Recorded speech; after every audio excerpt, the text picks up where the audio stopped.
Welcome to the Shelf Examination Podcast, where we review items found on the shelves of our local libraries. My name is Joe. I'm the makerspace guy for the libraries in southern Utah, and today we are continuing our Kaiju review with Season 2, Part 2 of Godzilla the Animated Series. Godzilla the Series is what it's called, but yeah, it's the animated series that followed the 1998 Godzilla film with Matthew Broderick, and I have already reviewed Season 1, so if you'd like to, you can go listen to that in full. Overall, I'm super impressed by this series. I remember watching it as a kid and just being impressed with, like, hey, this is way better than it has any right to be. This might even be better than the movie. But now that I'm watching it with a lot more of classic Godzilla under my belt, I can see the bones of those classic Godzillas in this new series. And it's amazing because this series only ran for 2 years.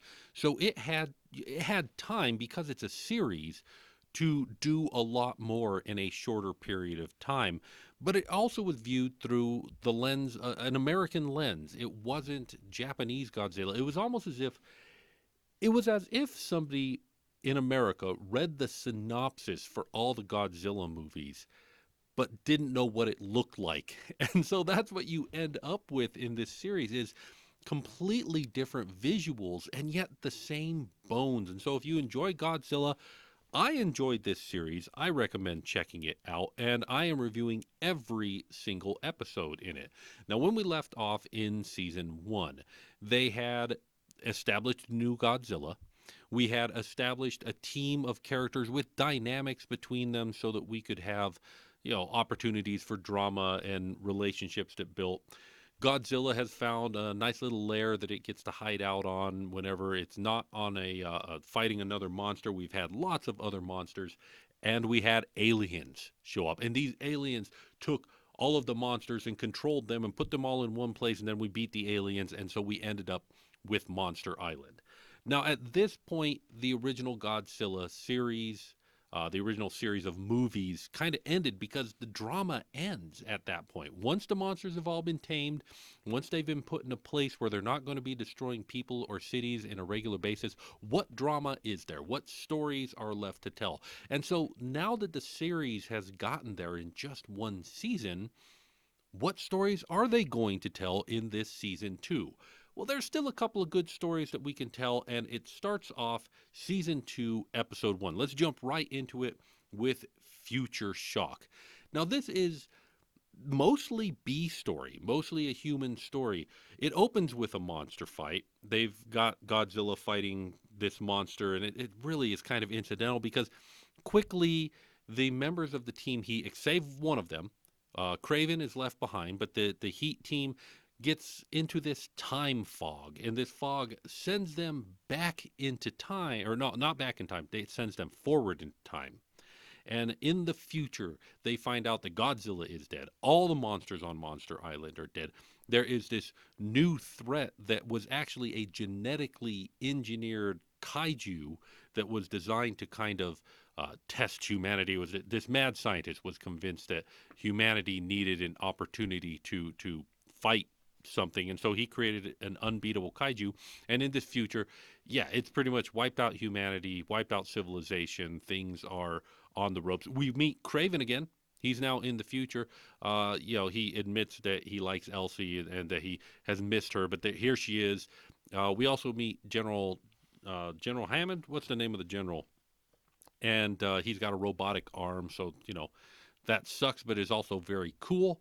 And then in the end of the episode, they learning the origins of this monster, they're like, but maybe we can go back and prevent it before it happens, which is exactly what they do. They fly back into the storm, which somehow magically takes them back to where they came from, and they stop the monsters before they're even born. Godzilla comes in and destroys them while they're weak and pitiful before they grow up to be big old monsters. And that's the end of the episode, and a very interesting start to the first season. It's definitely a different story, and not one that we have seen told in Godzilla. I cannot think of any other Godzilla movie before this point that took the main characters and had time travel, but no other Godzilla movie or series had a series of characters that stayed on as long as this one has.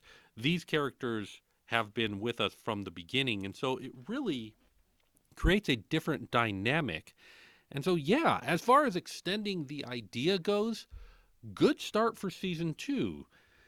Now, episode 2 is called Clash of the Titans. It's basically a Royal Rumble. A millionaire is capturing monsters and making them fight for his, millionaire friends, and they're betting on the fights. And Godzilla shows up, or he captures Godzilla, and Heat goes to try and free Godzilla, but they've got to take down the entire operation. And they do. Godzilla reigns as king, and it ends with the B story in this one, while not very strong, kind of pays off a lot of the relationship building that happened in season 1. And just about everybody gets a kiss at the end of this one, except for, I think, Randy and Monique. Ended up, he like, everybody else is kissing, and he looks at her and goes, hey, and she's like, nah, which is totally in line with the character. But here we've had these relationships build in the previous season, and this was their culmination. I'm just a little bit sad that Nick's relationship was with Audrey still. Honestly, buddy. Honestly. Okay, moving on. Episode 3 is called Scale. This was another very interesting, very high concept episode. Monster Island is in full swing at this point. However, some eco-terrorists are trying to just mess it all up. In fact, the woman in charge kind of has a death wish. She wants the monsters to kill her in the process. She kind of all kinds of crazy. But, their thought is monsters ruled this earth before. We shouldn't be, putting them in captivity and stuff like that. It also introduces the Skeetera monster, which is a giant kaiju mosquito, which shows up in a short called Shelter 54.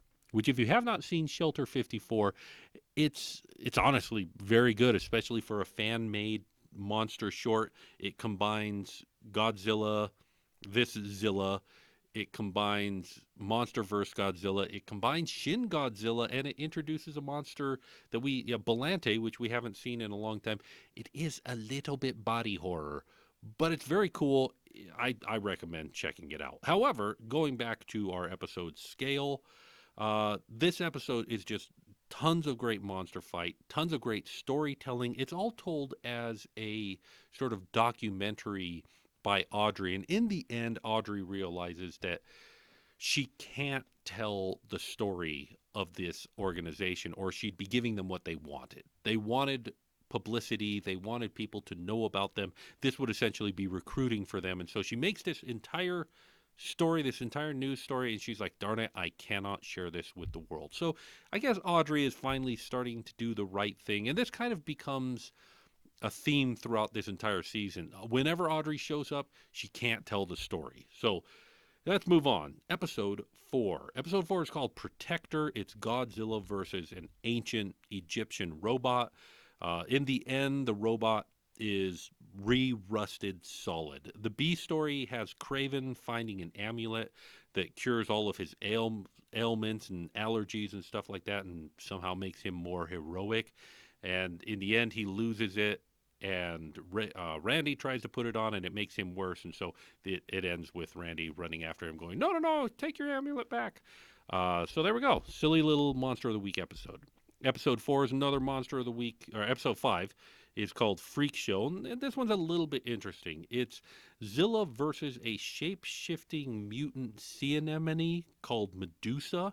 But the B story of this one is that there is a kaiju circus, essentially. This guy is trying to collect kaijus, and he's trying to say, no, nobody's ever been hurt. This is the best situation for the kaijus, but in the end, he ends up trying to steal Medusa back and put it back, even though Medusa caused all kinds of problems, and he gets arrested by the military or something. So that was the end of that. But I do think the idea of a kaiju circus is a high concept and kind of interesting. Episode 6, End of the Line. Zilla versus a giant turtle versus a giant lizard. So the giant lizard is a female and has laid eggs and wants Zilla to be her baby's adopted daddy. And oddly enough, Zilla is down for it. And Zilla, adopts this female lizard as the female lizard is on all fours, so it's not quite the same breed as Zilla, but it's a giant kaiju, and so apparently, and the giant turtle is trying to eat the eggs. That's the conflict on the A story. The B story is Audrey is trying to decide if she should take a promotion with a promotion that's going to take her away from Godzilla and Nick. And Nick is wanting to propose to her.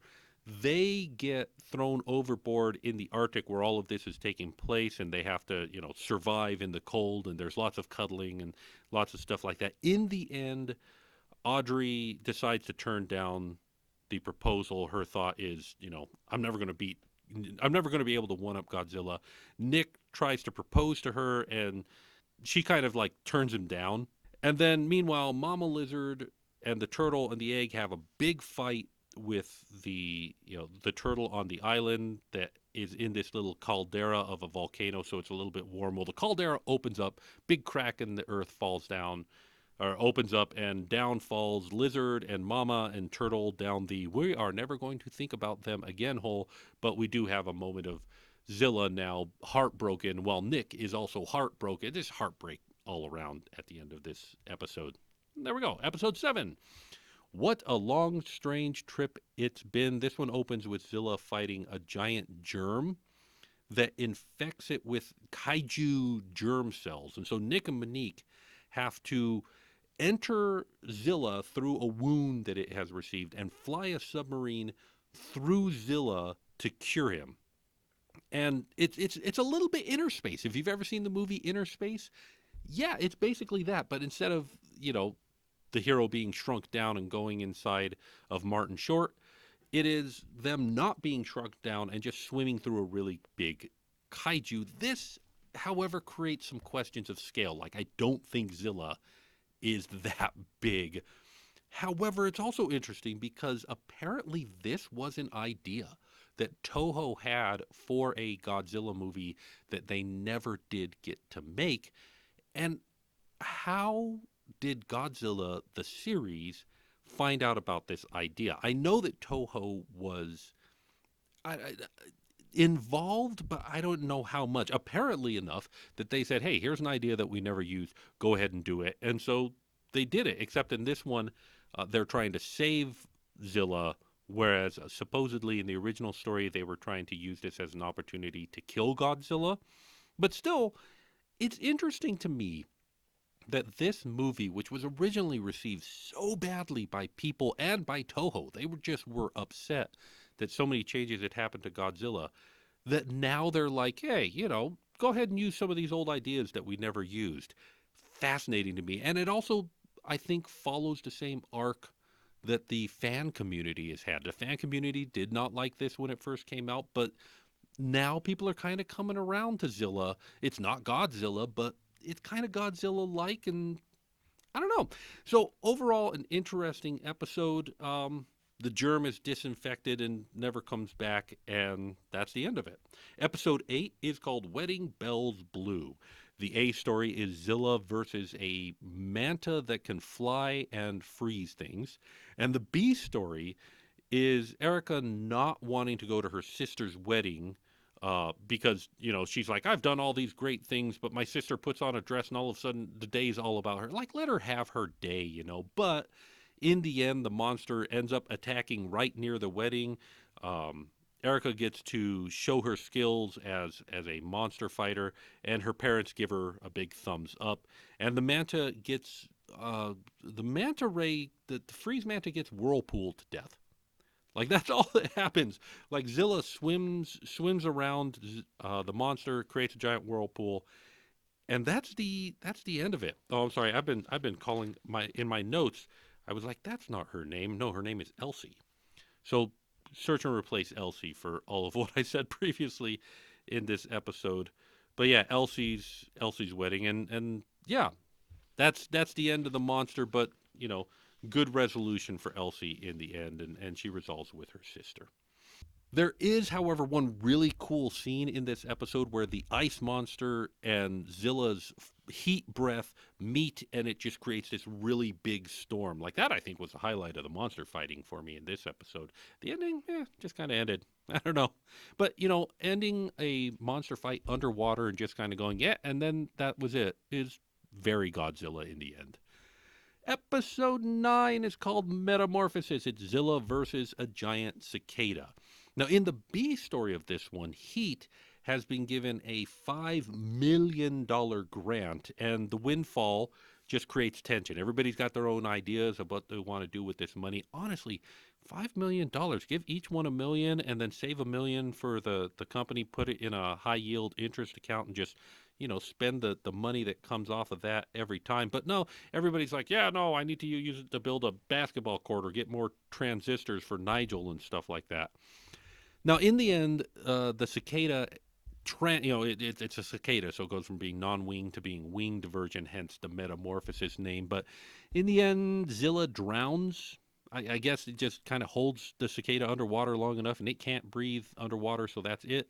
And then Monica, our French agent, who, let me remind you, Monica at this point has been like her stay with the Heat team has been extended. Monique, not Monica. My notes are all wrong. But Monique is not a member of the Team Heat. She's not paid by Team Heat. She's paid by the French government. She's just on long term assignment. But she says, y'all are too immature for this. I'm stepping up, and everybody agrees with that and puts her in charge of the finances. How does that work when she's not Heat? I don't know. Again, this is a case of I'm overthinking a children's cartoon. But I had that thought, so now it's in your head too. All right, episode 10 is called Area 51. The A story is Zilla versus a giant armadillo and versus a thorny. Is it another armadillo? I have it on my notes that it's an armadillo, but I'm not sure. It can shoot thorns, this one. And it's a good episode. The idea is that that Area 51 is actually a place where it's another place where they're capturing and studying kaijus, but a bunch of kids try to get in because they want to like expose Area 51. They think that it's aliens. We have had aliens, but in this case it's not aliens, it's just another kaiju studying facility. So don't worry about it. Lots of good monster fighting in this one. No real B story in this one to speak of. Episode 11, The Twister. Zilla versus a giant sand shrew that can make tornadoes. And so for a while, it was just a tornado, but it turns out that the tornado was being made by a giant sand shrew inside the tornado. That's the A story. B story, Randy hears that there's this trip to Jamaica on the radio, and he's calling in all the time trying to get it while they're helping fight this sand shrew. And in the end, Craven picks up the phone at just the right time and ends up winning it himself, and Randy's a little bit, put out by it. And the sand shrew is captured by trapping it in a stage that's got all these metal around it, and Godzilla melts the metal and traps the sand shrew, and it gets shipped off to Monster Island. So we may get to see more of the sand shrew in the future. Episode 12 is called Shafted. A story is Zilla versus a Quicksilver kaiju. Quicksilver in the sense of like it's a melting, so it's a T-1000 except it's kaiju shaped. It doesn't look like a cop. And in the B story, Monique has been tasked with babysitting a girl who will only behave for her. And so she's got to like bond with this little girl, and she's we find out that she's got some like martial arts skill. She's got a medallion that she's never worn before, but suddenly is like the center of it. You can do this in series. You can introduce elements and then have them pay off in their own episode. And that's kind of what they do on this one. The little medallion gets passed on to the girl. She bonds with the little girl. And meanwhile, the silver kaiju gets frozen by the lake water. And when it's frozen, it shatters T-1000 style into a million pieces and washes away and never thaws again. And we never see the Quicksilver kaiju again. Episode 13, Where is Thy Sting? Very, very interesting title. That's a quote that's got some meaning to people, but it has no meaning in this episode other than the fact that it is Zilla versus giant scorpions. But the interesting part is that the giant scorpions are a part of a clandestine military operation, that they basically want their own kaiju, and so they've got this giant scorpion. However, the first giant scorpion is getting out of control, so they have built a second wave of giant scorpions. And they talked about a third wave, but we never see the third wave. But it's very clear that this is a bad idea and that it's going to get out of control. And Major Hicks, that was his name. I don't know why it came to me just now, but Major Hicks is there and trying to tell him, hey, this is a really, really bad idea. Now, the scorpions what they end up doing is they pit the second wave scorpions against the first giant scorpion, and the second wave scorpions go to eat the first wave scorpion, which weakens them so that Zilla can just toast a whole lot of them and turn them into popcorn. There was no popcorn, but I think that would have been cool.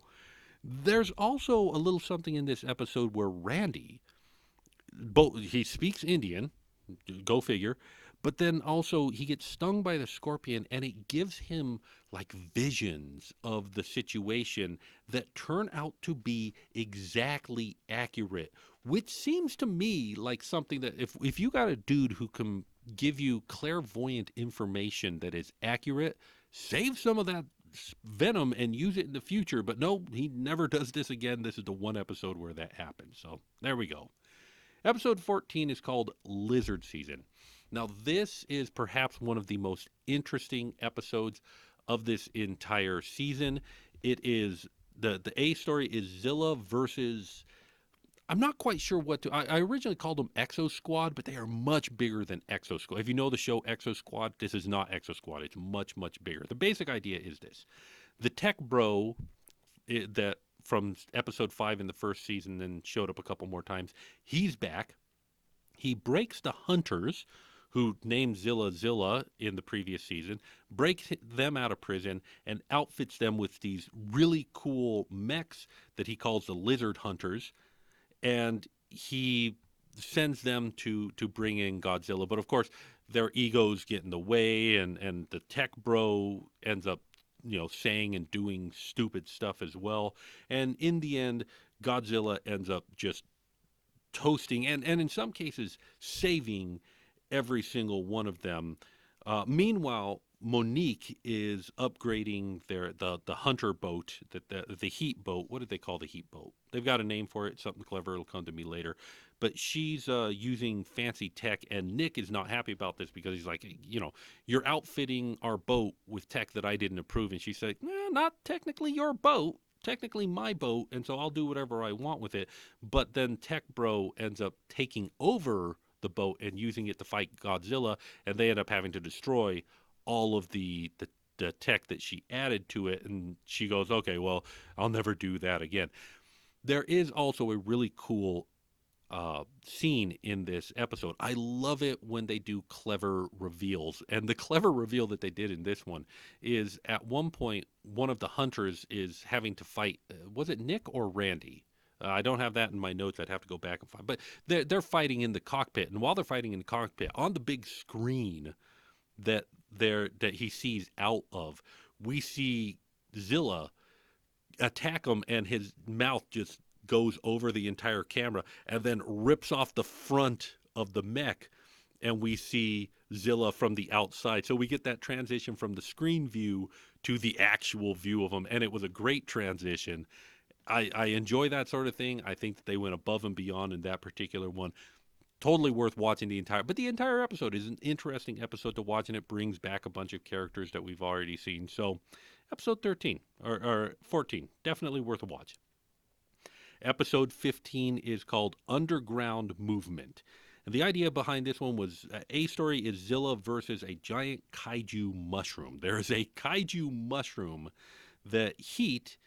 So first of all, Heat is being sued by the city of Miami because of damages caused when a previous fight happened. I think this was in season 1. I don't even remember what the fight was, but they're asserting that Heat used laser weapons that caused damage, and so they're trying to say, yeah, we can't sue you for what Zilla did, but what you guys did caused damage, and we're going to sue you for it.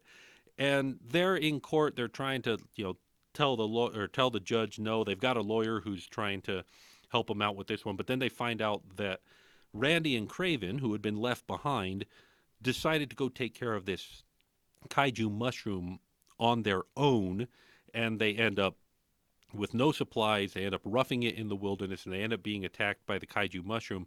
But Monique is able to track their phones, knows where they are, and they're like, well, we got to leave the trial midway through, so good luck with that, Mr. Lawyer Fellow. And in the end, the lawyer does get them off, gets them, gets the case dismissed. And what happens to the mushroom? Oh yeah, mushroom bisque is what happens. Zilla, of course, just toasts the whole thing, and that takes care of that one. Overall, not a bad episode. Some bonding happens between Randy and Craven. Moving on. Episode 16 is called The Ring of Fire.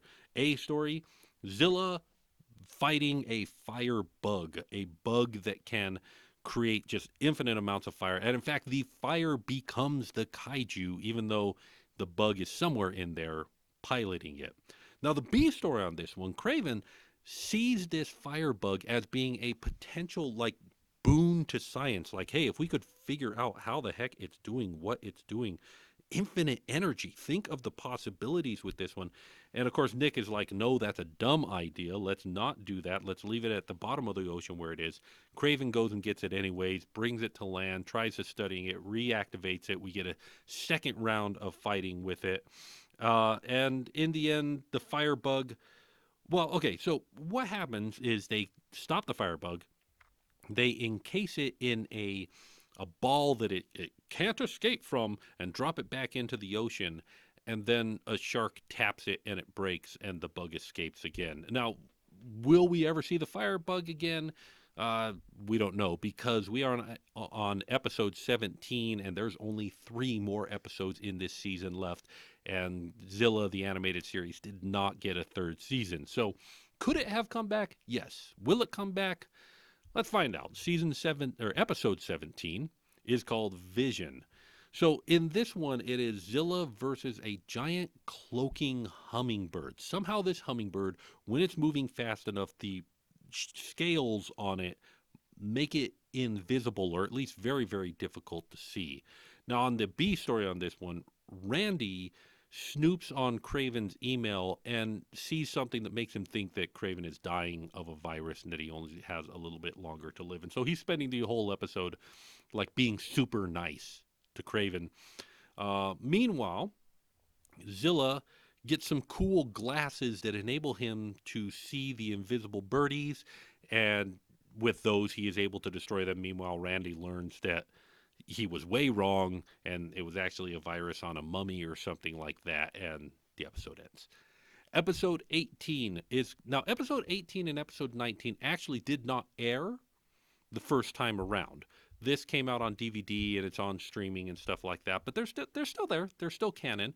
And I would say Vision is not a really strong place to end a season. So let's see if they do better in episode 18, The Ballad of Jens du Maras, or Jens du. It's in Louisiana, so forgive my French. But the idea is it's Zilla versus a swamp monster. There's this big old swamp monster that is terrorizing a section of the swamp that a oil tycoon mogul person wants to control. Meanwhile, Audrey is interviewing this oil tycoon person, and once again, it makes Nick envious or jealous. Jealous would be the right word in this case, because he's afraid of losing her. There's also a section in here, and this section in the B story has become oddly relevant. Randy is trying to create a logo for the Heat team. And so what he does is he creates a computer program that collects all of the art that's out there and remixes it to create their logo.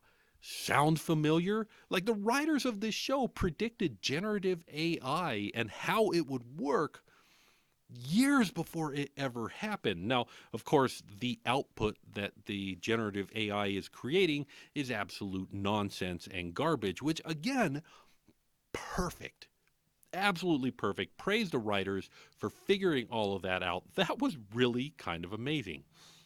Meanwhile, it turns out that the swamp monster has got a person that's controlling it in a similar way to the way Nick controlled Zilla. Uh, Different, but basically the swamp monster has an avatar, and it turns out that the swamp monster is not a bad guy, but that the bad guy is the oil tycoon dude. And in the end, the oil tycoon gets exposed on camera and the swamp monster goes away. So that's it. Last episode of season 2 is called Tourist Trap. Now, the monster fight in this one is Zilla versus essentially Big Bertha from Super Mario Brothers 3. It's a giant fish that swallows things. It looks a little uglier than Big Bertha. It's a kaiju-fied Big Bertha, but it's Big Bertha. In the B story, there is a tourist boat, and the owner of this tourist boat is loading it up with tourists and trying to get them close to see Godzilla and see the fighting because, of course, people want to be close to that because the death toll is higher. So I don't know. It makes no sense. But what's funny to me is that the owner of the boat is voiced by a voice actor named Stuart Pankin, who was also the voice actor for Earl Sinclair on Dinosaurs and was 100% doing the Earl Sinclair voice the whole time. Like, I could just see Earl Sinclair in this character's place. It was perfect. Stuart Pankin has been on a number of other things, but Earl Sinclair is what I heard when he was doing that, and it was funny to me. If you don't know the old TV show Dinosaurs, you should check it out. It's very cool. So eventually what happens in this one is the fish, which is sensitive to light being flashed into its eyes, gets driven or led back into the depths, but and you know, we never figured out what drove it up from the depths in the first place, so there's no reason why it's not just going to return again. But at the same time, Nick and Craven had to be in a submarine underneath, and Craven was making Nigel flash its eyes, and they were using the sub to flash its eyes to lead it down. But the sub gets in trouble, and the glass is cracking, but of course then Zilla rescues them, and they come up, and the girls, both Audrey and I'm going to get her name right this time by looking at my notes. Both Audrey and Elsie are worried about their respective man down in the boat, and so when they come up, kisses all around, and everybody's happy. And yeah, so the monster is driven away, but there's no reason why it wouldn't just return, but it's the end of the episode, so kisses all around. And that is the end of Godzilla the series. And I gotta say, not a strong ending. It just kind of went out on a whimper. Although, would I have wanted it to go out on a more definitive conclusion? Because, of course, a series like this wants to be able to keep going. Serialized storytelling cannot satisfactorily resolve itself, because if it does, they're admitting that it never comes back. And I think that the writers of this show probably wanted to keep writing this show. I mean, first of all, a paycheck is always good, but they were showing some real creative talent in this show. They were doing a good job with it. I enjoyed watching it. And so I would have loved more Zilla, but at the same time, as a retelling of the Godzilla lore through an American lens, they had pretty much played that out by the end of season 1. They had done some cool things with the eco-terrorists at the beginning of season 2, but we really didn't have a large threat. At this point, it was just going to be monster of the week, monster of the week, monster of the week. What new could they have done? Still, I almost think that like Lizard Hunters would have been a better place to end off the season. If I were reordering episodes, that one could have probably just been placed at the back, and it wouldn't have changed much, and it would have been like a satisfactory conclusion to the season. But the way that it is, if you watch them in order, they just kind of end with a meh. But of course, back in the day, we didn't watch them in order. Nobody watched, they weren't aired in order a lot of the time. A lot of the time, they were just aired in whatever order. And we were just watching them.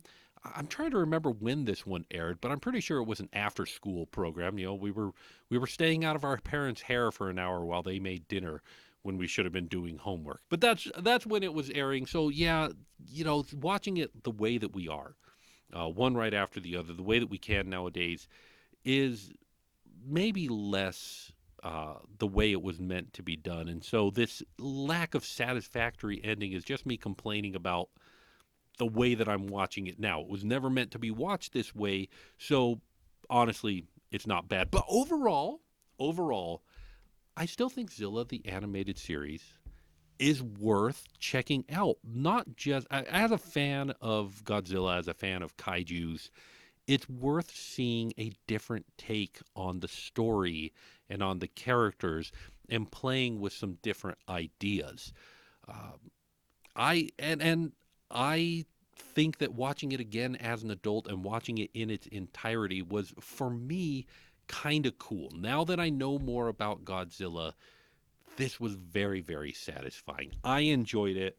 I can see why a lot of people like this particular version of Godzilla and have welcomed it back into the fold. Yes, they've renamed it. It's now Zilla, not Godzilla, but at least it's not Gino. We used to call it Godzilla in name only, called it Gino. That's a terrible name. Zilla, I think, is much more fitting, and it's much more satisfying. So that's Godzilla the Animated Series in its entirety. I liked it. I recommend, if you can take the time binging it, if you ever have an excuse to, watch it. It was fun, and I enjoyed it. But that's it for this episode. As always, I want to encourage you to do some shelf examination of your own at your local library. And if you enjoyed these silly little conversations that we have, then be sure to engage with the algorithm in all the ways that it enjoys. Leave a review, leave a comment, leave a like, and until next time, we'll see you then. Thanks. Bye.